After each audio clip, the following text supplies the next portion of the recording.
1968 ഷൊർണൂരിൽ Ayurveda college ചെയ്യുന്നത്.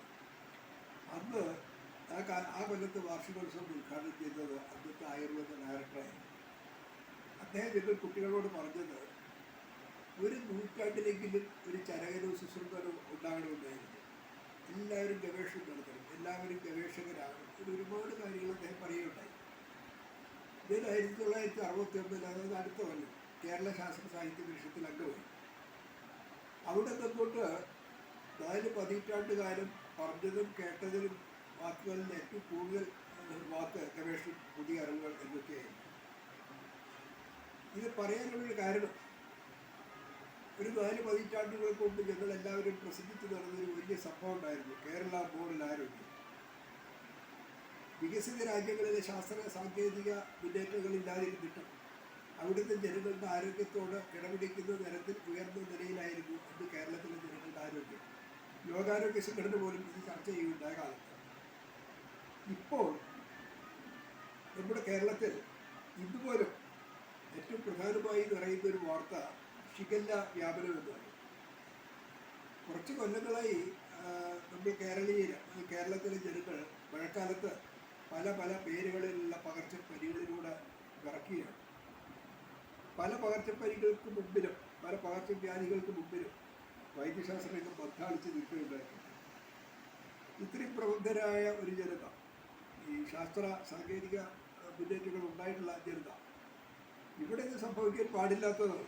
ഇത്തരം പകർച്ചപ്പനികളും ഒരുപാട് ആരോഗ്യ പ്രശ്നങ്ങളുണ്ടാകാൻ പാടില്ലാത്തതാണ്. ഇത്തരം പകർച്ചപ്പനികൾ മാത്രമല്ല, അണുബാധകൾ മാത്രമല്ല, പ്രമേഹത്തിൻ്റെ കാര്യത്തിലായാലും, സന്ധിവാത രോഗങ്ങളുടെ കാര്യത്തിലായാലും, ശ്വാസകോശ രോഗങ്ങളുടെ കാര്യത്തിലായാലും, ക്യാൻസറിലായാലും, പ്രമേഹത്തിലായാലും കേരളത്തിലെ ജനങ്ങൾ അതിവേഗം ബഹുദൂരം മുന്നിലാണ് ഇപ്പോഴും സഞ്ചരിച്ചുകൊണ്ടിരിക്കുന്നത്. എന്തുകൊണ്ടാണ് ഇങ്ങനെ സംഭവിക്കുന്നത് നമ്മളിവിടെ ചർച്ച ചെയ്യുന്നില്ല. ഇവിടെ ഈ വിദേശത്തു നിന്ന് വരുന്ന വൈദ്യശാസ്ത്ര രംഗത്തെ ഏറ്റവും പുതിയ അറിവുകൾ ഒരുപാട് ദിവസേന പറയുവാനും പുതിയ അറിവുകൾ വരുന്നുണ്ട്. ഇപ്പോൾ ഹൃദയാഘാതത്തിൻ്റെ മുന്നറിയിപ്പുകൾ നമുക്ക് ലഭിക്കും. ക്യാൻസറിൻ്റെ വിദൂര സാധ്യതകൾ രക്തപരിശോധനയിലൂടെ കണ്ടെത്താം. പ്രമേഹ രോഗികൾ പ്രമേഹത്തിൻ്റെ മരുന്നുകൾ കഴിക്കേണ്ട, മരുന്ന് പോകുന്ന അറിവാണ്. ഇത്തരം പുതിയ അറിവുകൾ എത്രമാത്രം വന്നിട്ടും ഇവിടെ കേരളത്തിലെ ജനങ്ങൾക്ക് ഒരു പ്രയോജനമില്ല. ഇവിടെ രോഗികളാകുന്നവരെ എണ്ണം ദിവസേന കൂടിക്കൊണ്ടിരിക്കുകയാണ്. ഇതിന് ഈ ഭരണകൂട സംവിധാനങ്ങളുടെ പാലിച്ചയാണ് കാരണം എന്നല്ലാതെ പറയാൻ വേറെ ഒന്നുമില്ല. കാരണം പുതിയ അറിവുകൾ ജനങ്ങളിൽ എത്തിക്കാനോ അത് ചികിത്സാരംഗത്ത് പ്രയോജനപ്പെടുത്താനോ വൈദ്യശാസ്ത്ര പാഠ്യപദ്ധതിയിൽ ഉൾക്കൊള്ളിക്കാനോ ഇവിടെ ആർക്കും താല്പര്യമില്ല. അതിൻ്റെ ദോഷമാണ് ഇവിടെ പൊതുജനങ്ങൾ അനുഭവിക്കുന്ന ആരോഗ്യ പ്രശ്നങ്ങൾ കൂടുതലും. കേരളത്തിൽ രോഗികളാകുന്നവരെ എണ്ണം കൂടി വരുന്നു എന്നുള്ളത് മാത്രമല്ല പ്രശ്നം. ചികിത്സാ ചെലവുകൾ സാധാരണക്കാരന് താങ്ങാനാകുന്നില്ല. ഒരുപാട് പേർ കടക്കണിയിലാകുന്നു.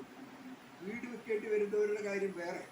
ഒരു രോഗി ആശുപത്രിയിൽ പോയാൽ വീട് വെക്കേണ്ടി വരുന്നൊരവസ്ഥയാണ് ഇവിടെ നിലവിലുള്ളത്. അപ്പോൾ ഒരു പഴയകാല ശാസ്ത്ര സാഹിത്യ പരിഷത്ത് പ്രവർത്തകർ എന്നുള്ള നിലയ്ക്ക് എനിക്ക് പറയാനുള്ളത്, ഇവിടെ ബോധവൽക്കരണ പരിപാടികളുടെ അഭാവമാണ് ഈ ഇത്തരം രോഗികൾ ഉണ്ടാകുന്നതിന് കാരണം. നല്ല ജീവിതശൈലി എങ്ങനെയാണെന്ന് അവർക്കറിയില്ല. ജീവിതശൈലി രോഗങ്ങളെ പ്രതിരോധിക്കേണ്ട മാർഗങ്ങൾ എന്തൊക്കെയാണെന്ന് അറിയില്ല. ഈ കുടിവെള്ളം എങ്ങനെയാണ് മലിനമാകുന്നത്, അതെന്താണ് രോഗങ്ങൾക്ക് കാരണമാകുന്നതെന്ന് അവർക്കറിയില്ല. പോയി ജ്യൂസ് കടകളിൽ നിന്ന് വെള്ളം കുടിക്കുമ്പോൾ അത് രോഗം ഉണ്ടാകാൻ കാരണമാകുന്നത് അവർക്കറിയില്ല. ആ കടകളെ പരിശോധിക്കാനുള്ള സംവിധാനം വേണ്ട രീതിയിൽ ഇവിടെ പ്രവർത്തിക്കുന്നില്ല. ഇവിടെ നമുക്കറിയാം, ഒരു പാൽ കച്ചവടക്കാരൻ പാലിൽ ശുദ്ധമായ പച്ചവെള്ളം ചേർത്താൽ അതിൻ്റെ പേരിൽ നടപടിയെടുക്കുന്ന സംവിധാനങ്ങളുണ്ട്. അപ്പം ഇവിടെ ഈ ആഹാര കാര്യങ്ങളിൽ ഇത്തരം സംവിധാനങ്ങളൊന്നും ശരിയായ രീതിയിൽ പ്രവർത്തിക്കുന്നില്ല. അതൊരു വലിയ അഭാവമാണ്. ഇവിടെ അടിയന്തിരമായിട്ട് നമ്മൾ ചെയ്യേണ്ടത് ഇത്തരം അണുബാധകളുടെ വ്യാപനം തടയാൻ എന്ത് ചെയ്യാൻ കഴിയും എന്നുള്ളതാണ്. അത് ഭരണകൂട സംവിധാനങ്ങളോടൊന്ന് പ്രവർത്തിച്ചേ പറ്റും. ഈ രംഗത്ത് ഏറ്റവും കൂടുതൽ ചെയ്യാൻ കഴിയുന്നത് നമ്മുടെ പ്രാദേശിക ഭരണകൂടങ്ങൾക്ക് തന്നെയാണ്.